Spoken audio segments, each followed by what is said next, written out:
Olá, futuro comandante, seja bem-vindo novamente. Chegamos no nosso último capítulo sobre meteorologia, esse tema que antigamente era apenas para a prova de mestre amador, mas agora está caindo na prova de arraiz amador e motonauta também.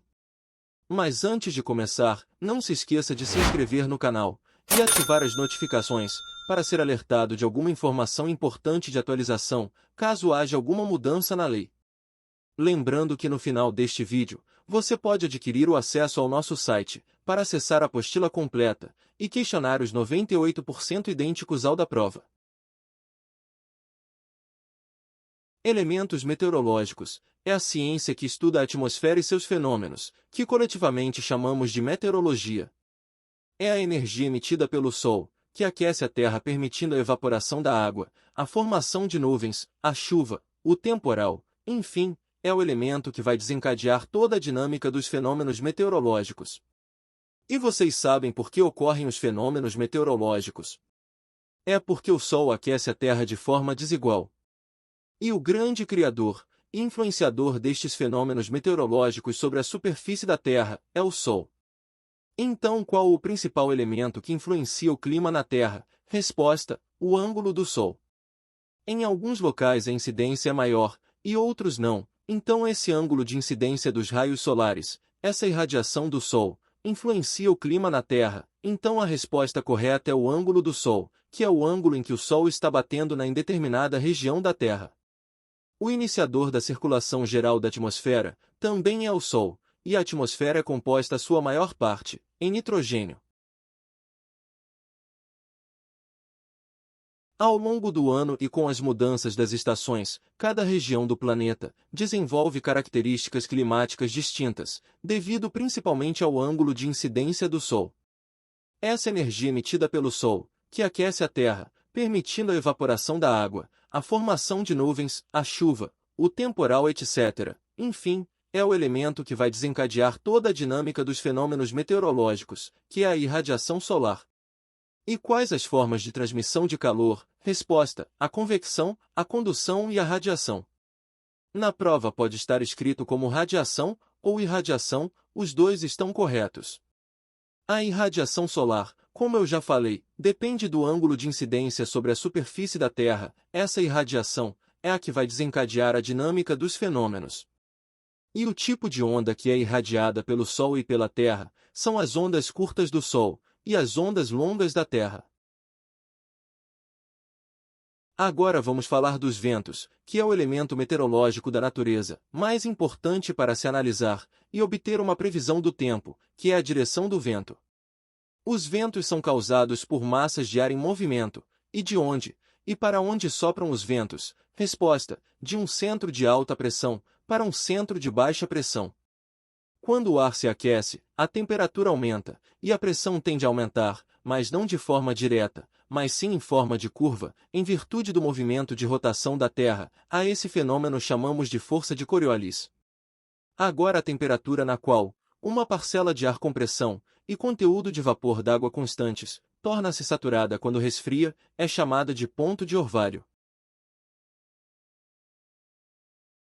Ainda falando dos ventos, qual o vento mais constante no planeta Terra? São os ventos alísios.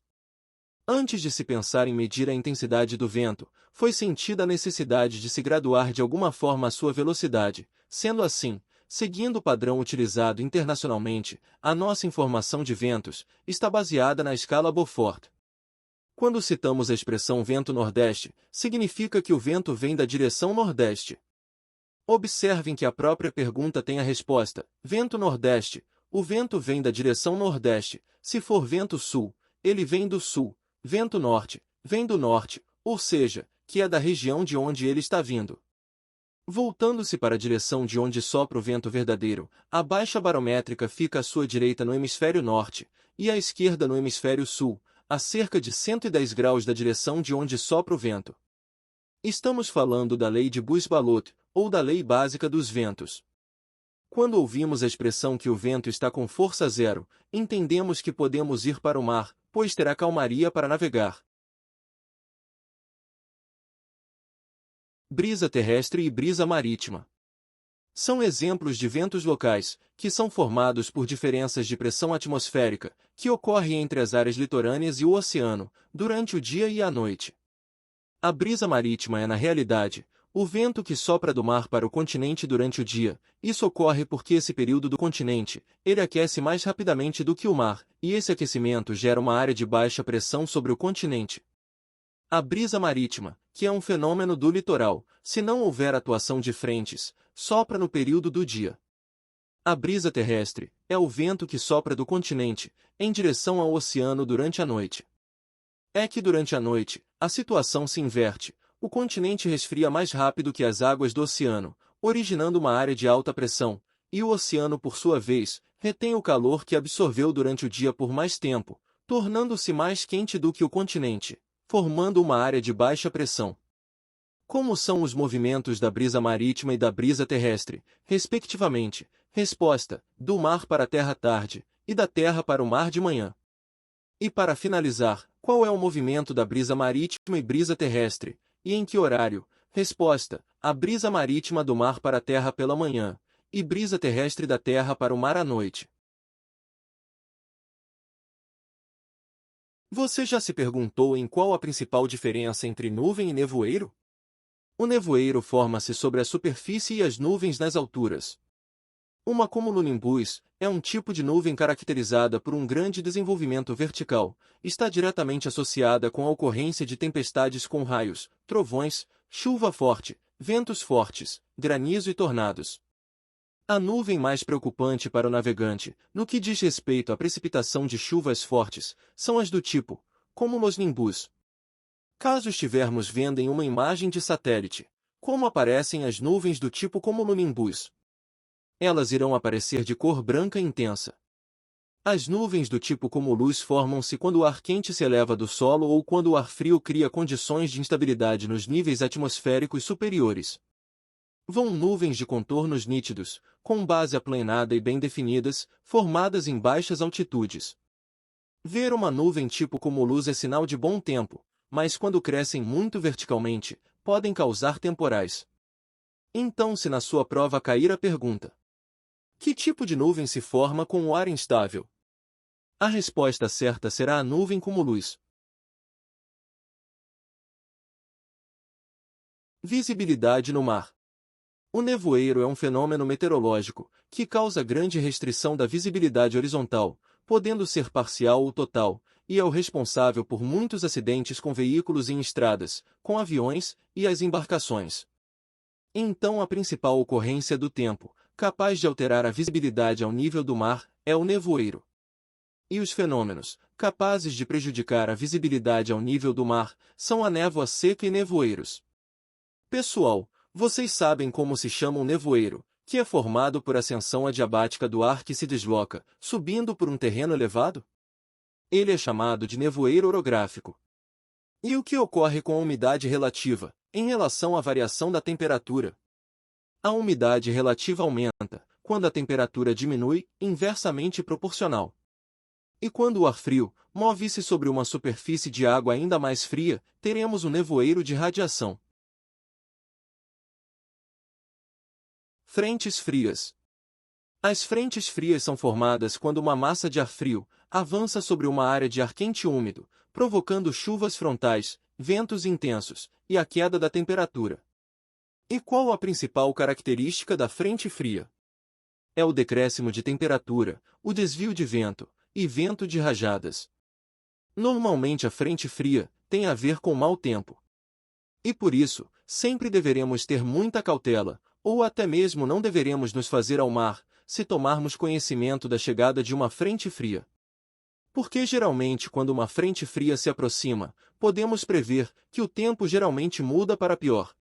O vento pode anunciar a chegada de uma frente fria, ou pode ser causado por variações nas pressões atmosféricas, nas áreas de alta pressão e de baixa pressão. O que quer nos indicar um céu azul escuro? Isso indica a chegada de vento. E o que nos indica quando um céu que está uniforme e encoberto? Neste caso, significa a chegada de calmaria. O céu pode ter diferentes cores, dependendo da hora do dia e das condições atmosféricas. Pessoal, Eu coloquei aqui no slide apenas as questões de prova, que tive o feedback dos alunos que já fizeram a prova, porém, na apostila tem outras. Se tiver um tempinho, deem uma lida. A frente de ar é a área de encontro de uma massa de ar quente com uma massa de ar frio, ou vice-versa. Quando uma frente quente passa, normalmente temos a melhora da visibilidade, o aumento da temperatura, a mudança da direção do vento e a dissipação de nuvens. Essa dissipação de nuvens, o aumento da temperatura, a melhoria da visibilidade e a mudança na direção do vento são as principais características da frente quente. Em relação à importância da temperatura da superfície do mar na interação oceano-atmosfera, isso causará o resfriamento do ar. E o que nos indica a brusca alteração da temperatura do ar e da umidade? Isso indica a chegada de uma frente com outra massa de ar. O que ocorre quando o Sol fica avermelhado ao nascer do Sol? O tempo geralmente muda para pior. Mas quando chega ao final do dia, o que ocorre quando ao pôr do Sol, ele se parece uma bola de fogo, e o céu está claro e avermelhado? Isso quer dizer que o tempo mudará para melhor. As informações meteorológicas são as alterações que afetam a segurança da navegação e chegam aos navegantes pela transmissão via rádio de boletins meteorológicos. A escala de Beaufort é uma escala empírica que classifica a intensidade dos ventos, tendo em conta a sua velocidade e os efeitos resultantes das ventanias no mar e em terra. A escala está diretamente relacionada com a dificuldade de realização de manobras nas embarcações em alto mar. Quanto menor o grau, mais fácil é. Quanto maior o grau, mais complicado fica. Então agora sabemos que a escala que apresenta o estado do mar, em função da intensidade do vento, chama-se Beaufort. Considerando que só o vento altera o estado do mar, excepcionalmente os maremotos, medimos o estado do mar pela força do vento. Para isto usamos esta escala Beaufort. As vagas são ondas, que se formam sobre o oceano, em áreas muito próximas ao litoral, porque o vento sopra intensamente sobre estas áreas, e durante muito tempo. E qual é a direção das vagas e ondas? Esta direção é da mesma direção do vento verdadeiro. Cartas de pressão à superfície. Uma carta sinótica, também chamada de mapa de superfície, ou mapa do tempo, é um mapa meteorológico que descreve as condições atmosféricas ou meteorológicas de uma área extensa, num determinado momento. E como se chama as linhas de igual pressão atmosférica, numa carta sinótica, são chamadas de isóbaras ou isobáticas. E qual o órgão da Marinha responsável pela emissão das cartas sinóticas que abrange o Atlântico Sul, e de quanto em quanto tempo elas são emitidas? Resposta: é a Diretoria de Hidrografia e Navegação. Elas são emitidas diariamente, normalmente 2 por dia. Então lembre-se que quem emite estas cartas é a Diretoria de Hidrografia e Navegação, que é um órgão da Marinha do Brasil, e são emitidas diariamente. Pessoal, a Diretoria de Hidrografia e Navegação também é responsável por emitirem as cartas náuticas. Quais são as linhas que unem pontos de mesma profundidade em uma carta náutica? São as linhas isobatimétricas. Observem na foto que ela possui algumas linhas brancas. Estas linhas possuem números. Tudo em torno dessa linha é chamada de linha isóbaras ou isobáricas. No capítulo 7, nós estudamos sobre o aparelho usado para medir a profundidade, que é chamado de ecobatímetro. Exemplificando esta parte, estas linhas na carta náutica, elas unem pontos de igual profundidade, chamadas linhas isobatimétricas, na qual, quer dizer que são da mesma profundidade. Qual é a região de abrangência das cartas sinóticas, emitidas pela Diretoria de Hidrografia e Navegação? Elas abrangem o Oceano Atlântico Sul, que vai da linha do Equador para baixo. Então, para consultar uma carta sinótica, para avaliar as condições do tempo, é no Atlântico Sul. Para efeito de análise de uma carta sinótica, considera-se que as áreas marítimas, das praias dos estados de São Paulo e Rio de Janeiro, estão na área Charlie. As cartas piloto apresentam informações meteorológicas e oceanográficas, de fundamental importância para o navegante, tanto na fase de planejamento, como na de execução da derrota. Navegação em mau tempo. O documento Meteoromarinha, fornecido pela Marinha do Brasil, por intermédio de sua diretoria de hidrografia e navegação, possui a parte 1, o aviso de mau tempo. Pessoal, uma observação, prestem muita atenção, nunca estará listada nesse item a chegada de uma frente fria. A ressaca tem como causa a ocorrência de ondas, de grande comprimento de onda, atuando perpendicularmente em trechos da costa marítima. O termo usado pelos marinheiros, correr com o tempo, significa pôr o mar pela aleta, e navegar com a velocidade reduzida, para aguentar um temporal.